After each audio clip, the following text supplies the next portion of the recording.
Welcome back to my new video. कल हमने Europe में समाजवाद का आगमन किस प्रकार से हुआ उसे कंप्लीट किया था और आज जो नेक्स्ट रहने वाला है वो है रूसी क्रांति। कल हमने देखा था कि यूरोप में समाजवाद जो विचारधारा है उसकी उत्पत्ति किस प्रकार से हुई और उसके अंदर भी मुख्य रूप से समाजवाद का जो प्रभाव पड़ा वो यूरोप के अंदर रूस के अंदर था। ठीक है, तो दोनों चैप्टर को साथ में जोड़कर इससे में दिया गया है। कल हमने यूरोप में समाजवाद पढ़ा और आज उसका नेक्स्ट जो है रूसी क्रांति हम स्टार्ट करेंगे। ठीक है, इससे पहले कल वाला जिसने नहीं देखा वीडियो वो एक बार जाकर जरूर देखना कि यूरोप में समाजवाद के आगमन से पहले जो छोटी छोटी सी विचारधाराएं थी, जैसे कंजर्वेटिव थी, रेडिकल थी, लिबरल थी, उनकी क्या विचारधाराएं थी, वो किस चीज़ का समर्थन करती थी या उनके बीच में क्या क्या किन किन चीज़ों को लेकर अंतर था। ठीक है, तो वो एक बार आप जाके जरूर देखना। चलिए आज स्टार्ट करते हैं हम रूसी क्रांति। इससे पहले मैंने आपको फ्रांस की क्रांति पढ़ाई थी। फ्रांस की क्रांति और रूस की क्रांति दोनों में अगर समानता की हम बात करेंगे तो एक समानता है कि दोनों ही अपने जो निरंकुश शासक है उसके विरुद्ध क्रांतियाँ रही है। ठीक है, जैसे फ्रांस के अंदर हमने देखा कि वहाँ का जो निरंकुश शासक था लुई 16 और उसकी जो पत्नी थी मेरी एंटवानेट, उनकी जो निरंकुशता थी और उनकी जो विलासिता जीवन था उसके प्रति लोगों का आक्रोश था और जिसकी वजह से उन्होंने क्रांति की थी। सेम चीज़ यहाँ पर है कि रूस के अंदर भी क्या यहाँ का जो शासक था, जब रूस की क्रांति हुई थी तब यहाँ का शासक था जार। देखिए जार यहाँ की जो शासक है उसकी पदवी का नाम है और शासक का नाम है निकोलस सेकंड, यानी कि जार निकोलस द्वितीय यहाँ का शासक था और इसकी पत्नी थी अलेक्जेंड्रा। देखिए जो फ्रांस की राजकुमारी, जो फ्रांस की रानी थी मेरी एंटवानेट, वो ऑस्ट्रिया की राजकुमारी थी। ठीक है, तो इसलिए जब वहाँ क्रांति हुई तो ऑस्ट्रिया ने किसका साथ दिया था, राजा और रानी का। वैसे ही यहाँ पर जो है यहाँ की जो रानी है अलेक्जेंड्रा, वो कहाँ की राजकुमारी है, तो वो मुख्य रूप से प्रशा यानी कि जिसे हम वर्तमान में जर्मनी कहते हैं, तो वहाँ की राजकुमारी थी। और जब यहाँ की जर्मनी और इसके रूस के मध्य युद्ध हुआ था तो यहाँ की जो जनता थी उन्हें लगता था कि कहीं ना कहीं इससे जो ये युद्ध है और इसमें जो उनकी हार का एक मुख्य जो मतलब कारण है वो कौन है, वो उनकी रानी अलेक्जेंड्रा है। और इसका अलेक्जेंड्रा का जो एक प्रमुख सलाहकार था जर्मनी का, कौन, जो रासपुतिन था। इन दोनों रानी और रासपुतिन के प्रति जनता का इतना आक्रोश हो गया था कि उन्होंने इनको बिल्कुल घृणा की नज़रों से देखना शुरू कर दिया था और एक एंटी जर्मन जो स्थिति थी वो लाकर खड़ी कर दी थी, यानी कि जर्मन से संबंधित जितनी भी चीज़ें थी उन सबका विरोध करना शुरू कर दी, चाहे वो रानी हो चाहे कोई वस्तु हो। ठीक है, यहाँ तक कि जो यहाँ का एक प्रसिद्ध नगर था जिसे हम सेंट पीटर्सबर्ग कहते हैं, उस नगर का नाम भी इन्होंने चेंज कर दिया था क्योंकि वो एक जर्मन नाम था। ठीक है, तो ये कुछ एक सामान्य चीज़ें हैं जो क्रांति पढ़ने से पहले आपको मैंने बता दी है। अब स्टार्ट करते हैं कि किस प्रकार से रूस की क्रांति स्टेप बाय स्टेप हुई। ठीक है, तो शुरू करते हैं हम। रूस की क्रांति वैसे जो है 3 चरण पढ़ेंगे। सबसे पहले 1905 के अंदर क्रांति हुई थी। ये क्रांति इसलिए ज़्यादा इंपॉर्टेंट नहीं मानी जाती है क्योंकि यह असफल रही थी। ठीक है, ये सामान्यतः क्या रही, असफल रही। इसके बाद में 1917 की क्रांति मुख्य मानी जाती है। ठीक है, और 1917 में भी 3 महीनों की मुख्य है। इसमें से फरवरी की क्रांति, ठीक है, जिसे हम कहते ही फरवरी की क्रांति है, मार्च की क्रांति, और इसके अलावा सबसे जो इम्पोर्टेंट है जिसने जो राजतंत्र है इसको उखाड़ फेंका था वो है अक्टूबर की क्रांति। ठीक है, तो चलिए स्टार्ट करते हैं। धीरे धीरे और आगे जैसे घटनाएं आएगी मैं आपको विस्तृत बताती जाऊंगी। ठीक है, पहला है रूस की क्रांति। मैं आपको पढ़ के फटाफट बता देती हूँ। यूरोप के पिछड़े औद्योगिक देशों में से एक रूस में ये समीकरण उलट हो गया। 1917 की अक्टूबर क्रांति के जरिए रूस की सत्ता पर समाजवादियों का कब्जा कर लिया गया। फरवरी 1917 में राजशाही के पतन और अक्टूबर की घटनाओं में को ही क्या कहा जाता है, अक्टूबर की क्रांति कहा जाता है। अब ये किस प्रकार से हुई इसको हम एक बार देख लेते हैं। सबसे पहले हम देखेंगे कि रूसी साम्राज्य 1914 में जो जार निकोलस द्वितीय था इसका शासन था रूस और उसके पूरे साम्राज्य पर। देखिए आज का जो हम रूस देखते हैं सिर्फ इतना ही रूस पहले नहीं था, पहले इसको यूएसएसआर कहते थे।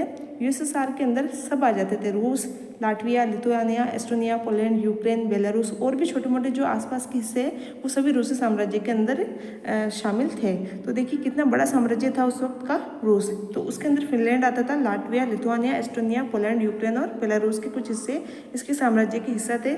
और इसका साम्राज्य जो है प्रशांत महासागर तक फैला हुआ था। जो आज का हम एशिया वाले जो रूस कहते हैं वो भी इसके अंदर आता है। ठीक है, मध्य एशिया राज्यों के साथ साथ जॉर्जिया, आर्मेनिया, अजरबैजान अज़रबैजान भी इसी साम्राज्य के अंतर्गत आते थे।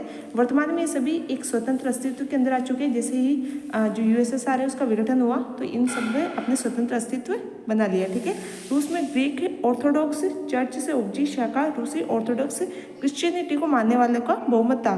यानी कि वैसे तो इस जो ये विस्तृत रूस था इसके अंदर सभी धर्मों के लोग रहते थे, लेकिन मुख्यतः जो थे वो क्रिश्चियनिटी वाले थे, यानी कि क्रिश्चियन लोग ज़्यादा रहते थे। या हालांकि इसमें यहूदी भी यहीं थे, यहूदियों का भी प्रारंभ यहीं से माना जाता है। यहूदी थे, क्रिश्चियन थे और कुछ हिस्सों में मुस्लिम साम्राज्य भी था। ठीक है, तो ये सभी इसके अंडर आते थे, लेकिन जो बहुमत था वो किसका था? क्रिश्चियनिटी का था। ठीक है, और इसके अंदर इस साम्राज्य के तहत रहने वालों में कैथोलिक, प्रोटेस्टेंट, मुस्लिम और बौद्ध भी शामिल थे। ठीक है, तो सामान्यतः सभी धर्मों के लोग यहाँ पर निवास करते थे।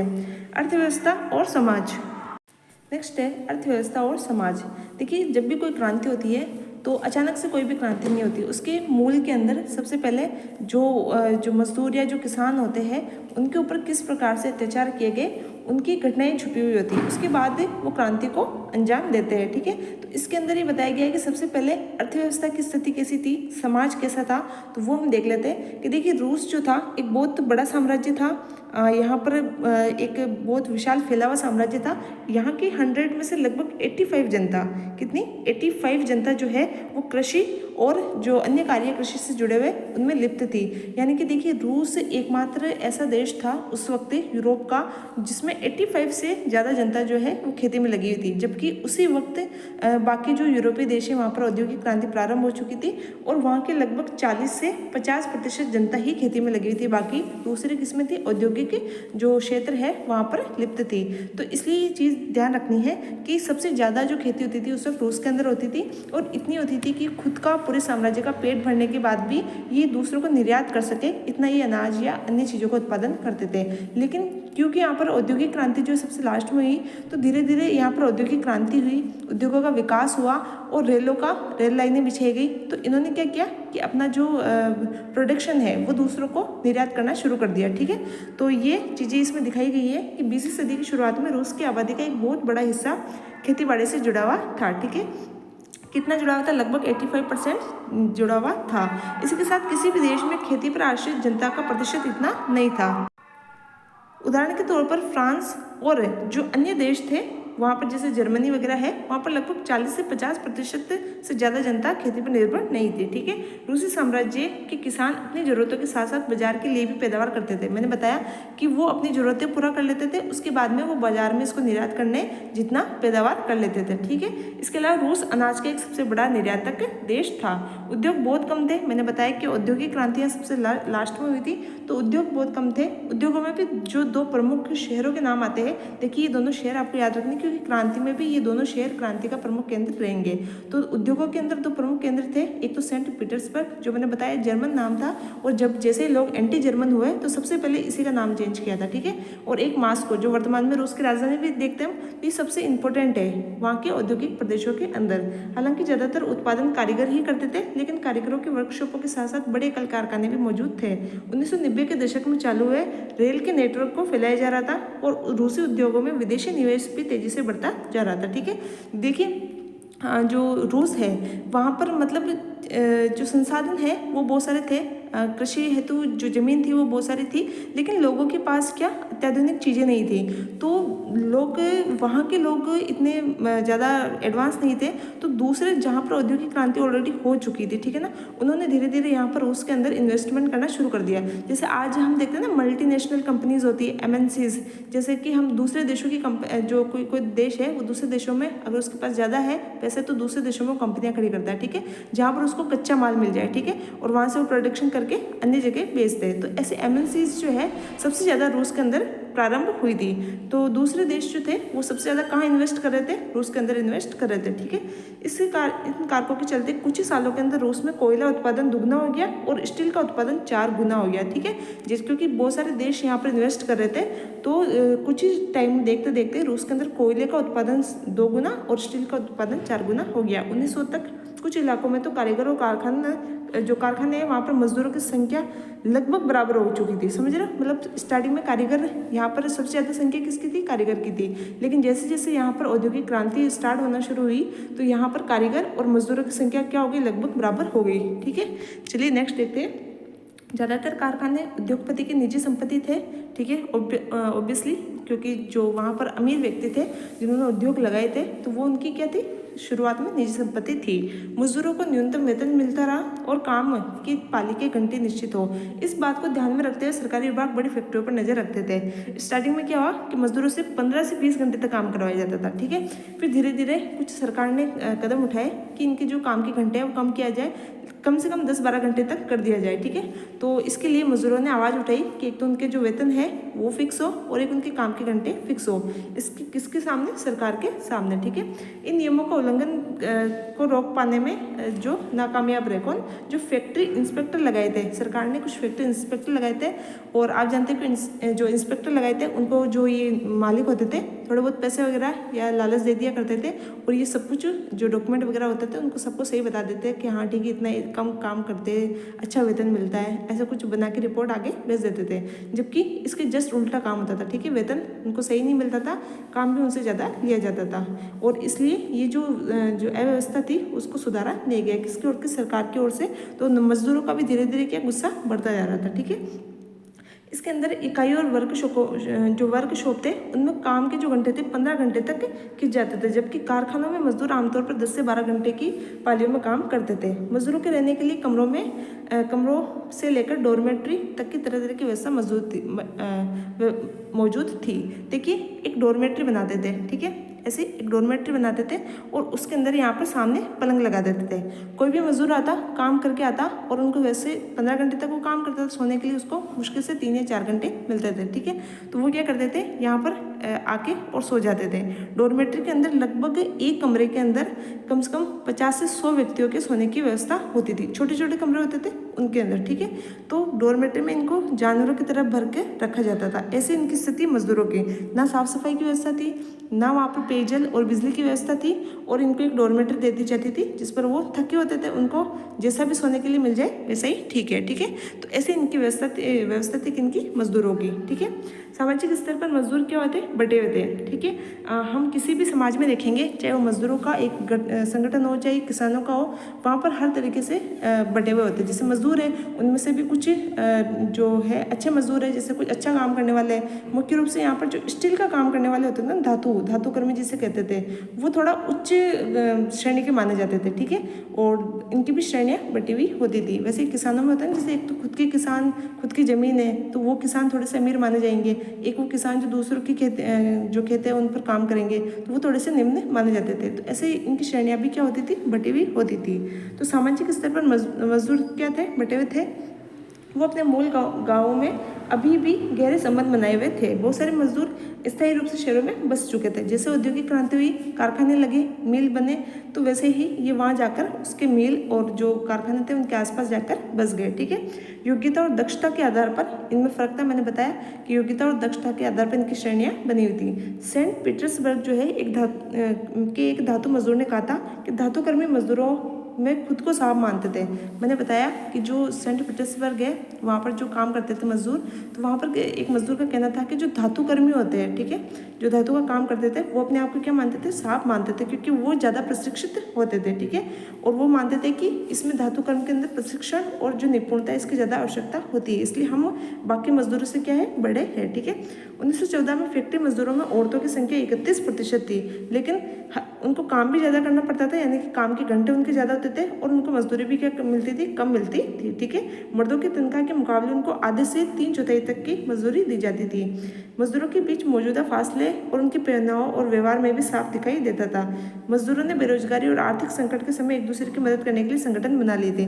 भले ही इनकी श्रेणियाँ थी, ठीक है, और मजदूर भी अलग अलग तरीके के थे।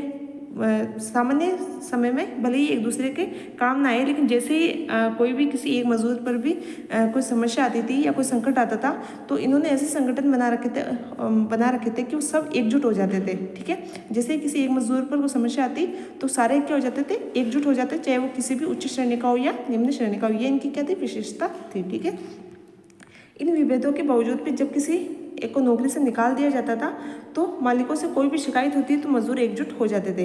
इस क्रांति की जो शुरुआत हुई थी ना वो इसी विशेषता के साथ हुई थी कि जब एक फैक्ट्री थी उसमें 4 मजदूरों को निकाल दिया था, ठीक है। और उन 4 मजदूरों को निकालने की वजह से जितने भी मजदूर थे वो संगठित होकर उन्होंने क्या कर दी थी, क्रांति कर दी थी, ठीक है। तो ये इसकी विशेषता भी रही है। 1896 से 97 के बीच कपड़ा उद्योग में और 1902 में धातु उद्योग में ऐसी हड़तालें काफ़ी बड़ी संख्या में आयोजित की जाती थी। यानी कि धीरे धीरे जैसे जैसे कभी भी मैंने बताया कोई भी मजदूर पर कोई भी संकट आता था तो ये धीरे धीरे क्या करते थे, हड़तालें करते थे, ठीक है। कभी कभी काम भी बंद कर दिया करते थे और ये आंदोलन भी कर दिया करते थे, ठीक है। देहात में ज़्यादातर जमीन पर किसान खेती करते थे लेकिन विशाल संपत्ति और सामंतों राजशाही ऑर्थोडॉक्स चर्च का कब्जा था। मैंने बताया कि किसानों के पास खेती बहुत कम थी। ज़्यादातर इस खेती पर किसका कब्जा हुआ करता था, जो सामंत होते थे, अमीर वर्ग के व्यक्ति होते थे, जो राजशाही व्यक्ति होते थे या फिर जो चर्च थे उनके पास ज़्यादातर जमीन हुआ करती थी, ठीक है। नेक्स्ट हम देखते हैं किसान जो है बहुत ही धार्मिक स्वभाव के थे। इक्का दुक्का अपवादों को छोड़ दिया जाए तो सामंतों और नवाबों के बिल्कुल सम्मान नहीं करते थे, ठीक है। ये देखिए यहाँ के जो किसान थे वो फ्रांस के किसानों से बिल्कुल अलग थे। फ्रांस की हमने क्रांति पढ़ी, वहाँ पर किसानों ने भले ही जो किसान थे या जो अन्य व्यक्ति थे उन्होंने भले ही बाद में क्रांति कर दी थी और मुश्किल से जो अमीर वर्ग थे किसानों में भी जो अमीर व्यक्ति थे उन्होंने क्रांति की थी, लेकिन जो किसान वगैरह थे ना वो फिर भी सामंतों के खिलाफ आवाज़ नहीं उठाया करते थे। जैसे जैसे वो कर लगाते थे चुपचाप मान लिया करते थे। लेकिन यहाँ के किसान जो है ना वो जस्ट उल्टे थे, वो बहुत ही खतरनाक किसान हुआ करते थे। कैसे? वो क्या करते थे कि ये जो किसान नवाबों और सामंतों को जो सत्ता और हैसियत मिली थी उसकी वजह से वो उनकी लोकप्रियता की वजह से नहीं थी, बल्कि वो क्या थी, वो जो चापलूसी करते थे राजा की और जो उनके व्यक्ति होते थे राजा के व्यक्ति, उनकी चापलूसी की वजह से उनको ये ज़मीनें मिलती थी, ठीक है। इसलिए वो उनकी योग्यता की वजह से नहीं मिलती थी तो किसान उनसे क्या करते थे, नफरत करते थे। और यहाँ की स्थिति फ्रांस की जैसी नहीं थी। मिसाल के तौर पर फ्रांसीसी क्रांति के दौरान ब्रिटेनी के जो किसान थे न केवल नवाबों का सम्मान करते थे बल्कि नवाबों को बचाने के लिए बाकायदा लड़ाइयाँ भी लड़ी थी। इसके विपरीत रूस के किसान चाहते थे कि नवाबों की जमीन छीन कर किसमें बांट दी जाए, किसानों के अंदर बांट दी जाए। बहुधा वे लगान भी नहीं चुकाते थे। बहुत बार तो ऐसा होता था कि वो जो लगान लेने आते थे सामंत वगैरह उनको मार भी देते थे, ठीक है, और ना लगान चुकाते थे। कई जगह तो जमींदारों की हत्या भी की जा चुकी थी। 1902 में दक्षिणी रूस में ऐसी घटनाएं बड़े पैमाने पर घटी और 1905 में तो पूरे रूस में ही ऐसी घटनाएं घटने लगी। रूसी किसान यूरोप के बाकी किसानों के मुकाबले एक और लिहाज से भिन्न थे। यहाँ के किसान समय समय पर सारी जमीन को अपने कम्यून मीर को सौंप देते थे और फिर कम्यून ही प्रत्येक परिवार को उनकी जरूरत के हिसाब से किसानों को बांटता था। देखिए समाजवादी जब यहाँ पर आए थे, रूस के अंदर जब समाजवाद का प्रभाव हुआ तो एक सबसे इम्पोर्टेंट चीज़ थी कि समाजवादियों में भी 2 गुट बन गए। एक समाजवादी गुट कहता था कि जो यहाँ पर क्रांति है वो किसान करेंगे, ठीक है, और एक गुट कहता था कि यहाँ पर जो क्रांति है वो मजदूर करेंगे। ये क्यों कहते थे कि जो किसानों के पक्ष में बोलने वाले समाजवादी थे वो कहते थे कि ये तो प्राकृतिक रूप से ही समाजवादी है। कैसे मानते थे कि समाजवाद तो बहुत बाद में आया लेकिन ये तो जन्म से ही क्या है, समाजवादी है। कैसे? क्योंकि समाजवाद क्या कहता है कि जो ज़मीन है, जो भी संसाधन है उस पर साझा हक होना चाहिए, मतलब कि वो सबका होना चाहिए, सबको अपनी ज़रूरत के हिसाब से मिलना चाहिए, ठीक है। तो ये तो इनके क्या है, खून में ही है, ये तो प्राकृतिक रूप से ही क्या है, किसान क्या है, प्राकृतिक रूप से समाजवादी है। तो क्रांति का नेतृत्व कौन करेंगे, किसान करेंगे, ऐसा कुछ समाजवादियों का मानना था। जबकि जो लेनिन था या उसके जो समर्थक थे वो कहते थे कि किसान क्रांति नहीं कर सकते क्योंकि किसान में लोग, किसान जो है वो बटे हुए, किसान ज़्यादातर बटे हुए। कैसे? क्योंकि कुछ अमीर किसान हैं, कुछ गरीब किसान हैं, कुछ ऐसे किसान हैं जो अमीर किसानों की भी नौकरी करते हैं, ठीक है। तो किसान आपस में बटे हुए, इसलिए ये क्रांति का नेतृत्व नहीं कर सकते, बल्कि क्रांति का नेतृत्व कौन करेंगे, मजदूर करेंगे। क्योंकि जैसे एक मजदूर पर कोई भी संकट आता है तो सारे मजदूर क्या हो जाते हैं, इकट्ठे हो जाते हैं, ठीक है। तो इस प्रकार से समाजवादी भी आपस में बटे हुए थे। 1914 से पहले रूस में सभी राजनीतिक पार्टियां गैरकानूनी थी, ठीक है, जो धीरे धीरे संगठन बन रहे थे। और जैसे राजा को ऐसा लगता था कि अब ये कहीं अपने विरुद्ध क्रांति नहीं कर दे तो उन्होंने इन पार्टी को क्या, गैरकानूनी घोषित कर दिया। जो मैंने बताया था आपको, लिबरल और जो रेडिकल पार्टियां वगैरह थी, ठीक है, तो उनको इन्होंने क्या कर दिया, गैरकानूनी कर दिया। लेकिन फिर भी पार्टियां जो है गुप्त रूप से अपने कार्य है वो चालू रखती थी, ठीक है। मार्क्स के विचारों को मानने वाले समाजवादियों ने 1898 में, ये याद रखिएगा आपको इम्पोर्टेंट है, 1898 में एक पार्टी बनाई थी, इसका नाम था Russian social democratic workers party. देखिए वर्कर्स से आपको याद आ जाएगा कि श्रमिकों की पार्टी हुआ करती थी, ठीक है। और इसका गठन कब हुआ, 1898 के अंदर हुआ था, ठीक है। सरकारी आतंक के कारण इस पार्टी को गैर कानूनी घोषित कर दिया था, लेकिन फिर भी ये जो गैर कानूनी संगठन है इसके रूप में कार्य करती रही। ये अखबार निकालती थी, मजदूरों को संगठित करती थी, हड़ताल और आदि कार्यक्रम आयोजित करती थी। ठीक है, पार्टी का नाम याद रखना है। कब इसकी स्थापना 1898 के अंदर मजदूरों की पार्टी थी। कुछ रूसी समाजवादियों को लगता था कि रूसी किसान जिस तरीके से समय समय पर जमीन को बांटते हैं उससे पता चलता है कि स्वाभाविक रूप से क्या है, समाजवादी भावना के लोग हैं। इसी आधार पर उनका मानना था कि रूस में मजदूर नहीं बल्कि किसान क्रांति लेकर आएंगे और वे क्या करेंगे, क्रांति का नेतृत्व करेंगे और बाकी देशों के मुकाबले यहाँ पर जल्दी समाजवादी देश बन जाएगा कौन, रूस। 19वीं सदी के आखिर में रूस के ग्रामीण इलाकों में समाजवादी काफ़ी सक्रिय थे। 1900 में उन्होंने सोशलिस्ट रेवोल्यूशनरी पार्टी बनाई थी। देखिए दो पार्टियां याद रखेंगे।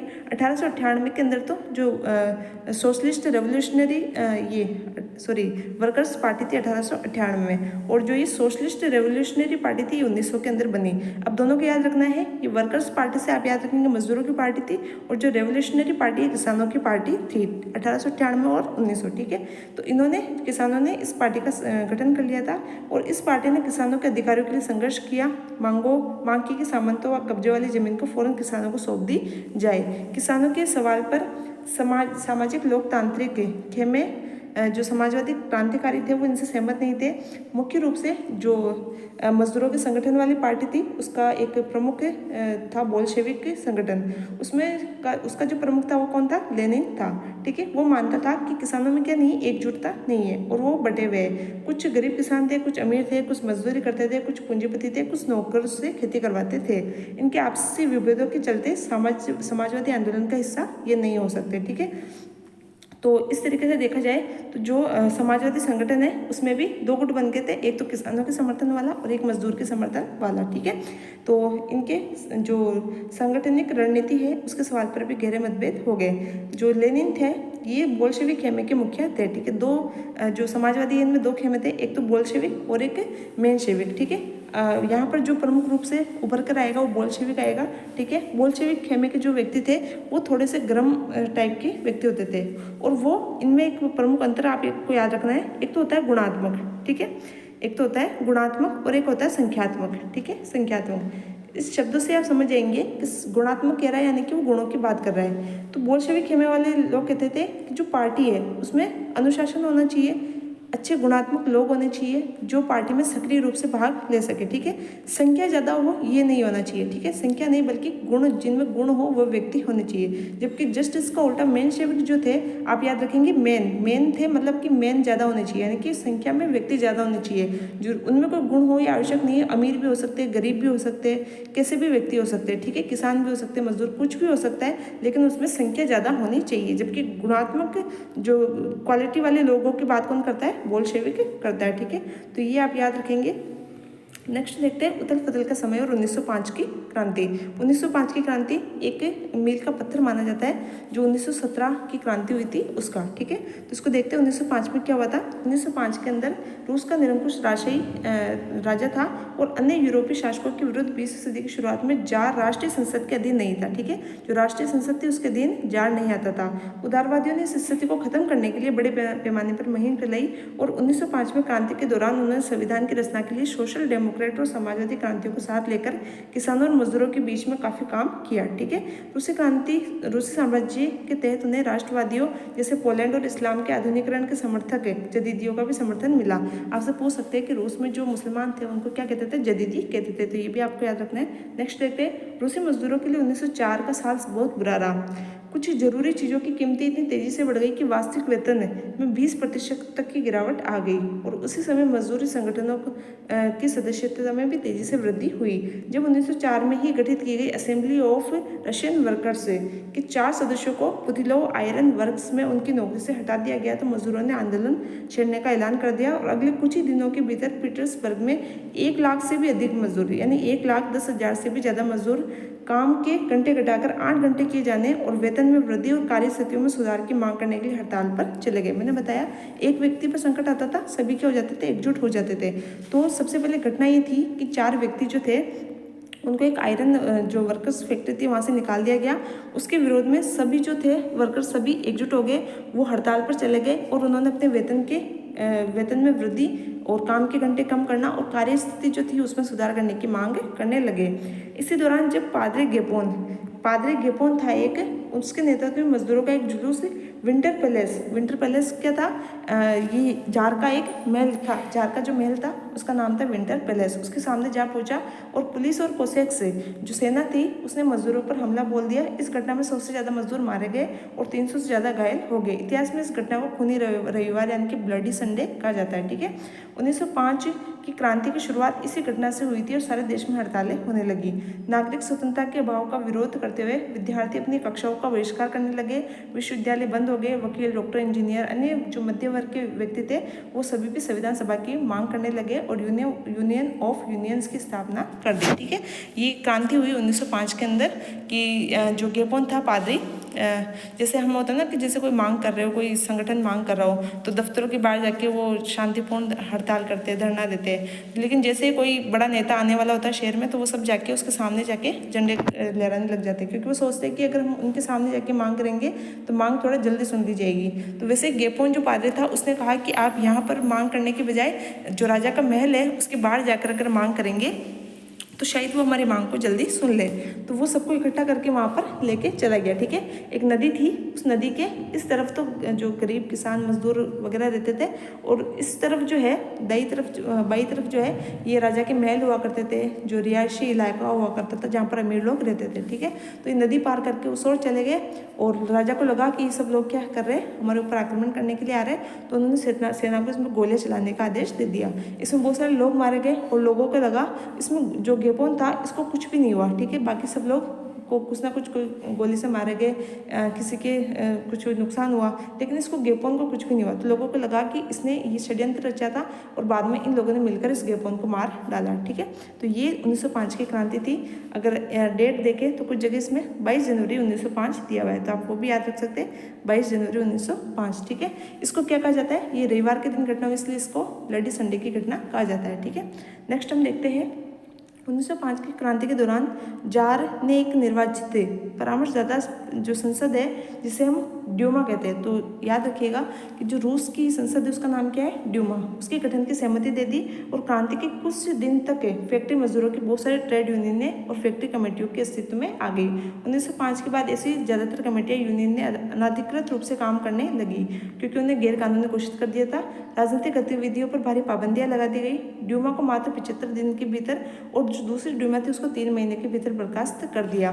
ठीक है, एक राजा जो था जैसे ही उन्होंने गोलियां चलवाई, जो आक्रोश था वो ज़्यादा बढ़ गया और जगह जगह क्या जो आंदोलन होने लगे। ठीक है, तो इसको देखते हुए राजा डर गया और उसने इसको शांत करने के लिए पूछा कि अब हमें क्या करना चाहिए। तो कुछ लोगों ने उनको राय दी कि आपके संसद जो ड्यूमा होती है उसका गठन कर दीजिए। ठीक है, प्रतिनिधि सभा का गठन कर दीजिए। तो उन्होंने उनको उस वक्त शांत करने के लिए एक ड्यूमा बनाई। ठीक है, एक ड्यूमा बनाई, लेकिन इससे भी उसको मतलब इससे उसका जो राशि थी वो संकट में आ गई, तो इसलिए उसने इस ड्यूमा को समाप्त कर दिया मात्र 75 दिन के अंदर। ठीक है, फिर उसने दूसरी ड्यूमा बनाई, उसको 3 महीने में ख़त्म कर दिया। फिर उसने तीसरी ड्यूमा बनाई और वो लंबी चली। उसका कारण था कि उस जो तीसरी ड्यूमा थी उसके अंदर उसके खुद के राज परिवार के लोग और जो सामंत और जो अमीर लोग थे उनको उसने शामिल करवा दिया था। ठीक है, तो ये इसकी एक चाल थी लोगों को शांत रखने के लिए। फिर पहला विश्व युद्ध और रूसी साम्राज्य कि फर्स्ट वर्ल्ड वार कब से कब हुआ, 1914 से लेकर 1918 के बीच में फर्स्ट वर्ल्ड वार हुआ। ठीक है, इसके अंदर आपको पता है सभी देश इसके अंदर आकर लड़ने लगे थे एक दूसरे से, और इसका कारण क्या था, सब चाहते थे कि ज़्यादा से ज़्यादा ज़मीन हथिया ली जाए। ठीक है, ये फर्स्ट वर्ल्ड वार का कारण क्या था, ज़्यादा से ज़्यादा साम्राज्य को उसको विस्तार करना। ठीक है, तो फर्स्ट वर्ल्ड वार के समय 2 यूरोपीय गठबंधनों के बीच में युद्ध हुआ। ठीक है, एक खेमे में तो जर्मनी थी, ऑस्ट्रिया था और तुर्की थी। ठीक है, और ये दूसरे खेमे में जो रूस था, फ्रांस था, ब्रिटेन था, ये दूसरे खेमे के अंदर थे। लास्ट के अंदर अमेरिका भी इसमें शामिल हुआ था, लेकिन वो भी काफ़ी लास्ट में शामिल हुआ था।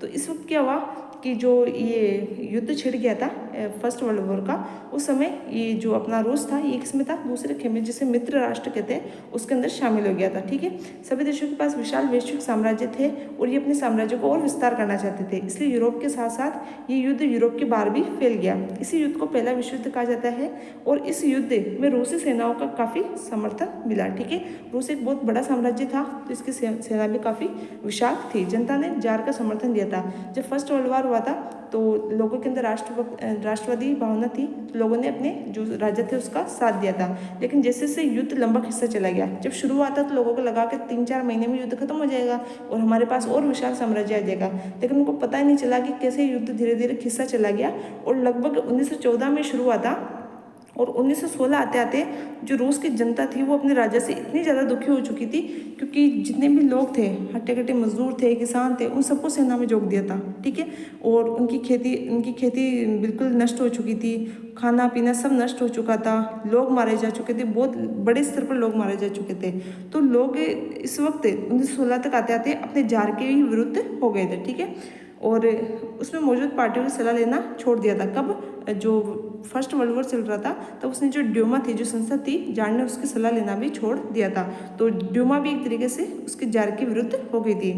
इसके अलावा जर्मनी विरोधी भावनाएं दिनों दिन बलवती होने लगी। मैंने बोला लोग क्या हो गए, एंटी जर्मन हो गए, क्योंकि लोग पिट रहे थे इसके अंदर। कौन? मजदूर और किसान। जार का तो कुछ नहीं जा रहा था, ठीक है, वो तो क्या इन लोगों को इस युद्ध की आग में झोंकता जा रहा था। तो लोग क्या हो गए, जर्मनी उस वक्त बहुत ज़्यादा मारकाट कर रही थी और उसमें जर्मनी की मारकाट के अंदर सबसे ज़्यादा रूसी सेना को जो है बर्बादी हुई। तो इसलिए लोग क्या करने लगे, धीरे धीरे जर्मनी से बिल्कुल नफरत करने लगे और एंटी जर्मन हो गए। जर्मन विरोधी भावना के कारण ही लोगों ने सेंट पीटर्सबर्ग का नाम बदल के क्या कर दिया, पेत्रोग्राद कर दिया, ठीक है।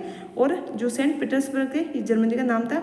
जो वहाँ की रानी थी, जरीना जिसे कहते थे, उसका नाम था अलेक्जेंड्रा, वो भी जर्मन मूल की थी। और उसका जो घटिया सलाहकार था कौन, रासपुतिन, वो भी कहाँ का था, जर्मन का था। वो उन दोनों के प्रति घृणा की भावना आ गई लोगों के अंदर, ठीक है। प्रथम विश्व युद्ध के पूर्वी मोर्चे पर चल रही लड़ाइयाँ पश्चिमी मोर्चे की लड़ाइयों से भिन्न थी, ठीक है। एक जैसे ये रूस है, ठीक है, इधर यहाँ जर्मनी है और इसके नीचे ऑस्ट्रिया और रशिया है, ठीक है। और इधर कौन आ गया, फ्रांस आ गया, ठीक है। तो ये इसका पूर्वी मोर्चा हो गया, किसका, जर्मनी का, ठीक है। और ये पश्चिमी मोर्चा हो गया। पूर्वी मोर्चा जो था इसकी लड़ाइयाँ पश्चिमी मोर्चे से भिन्न थी।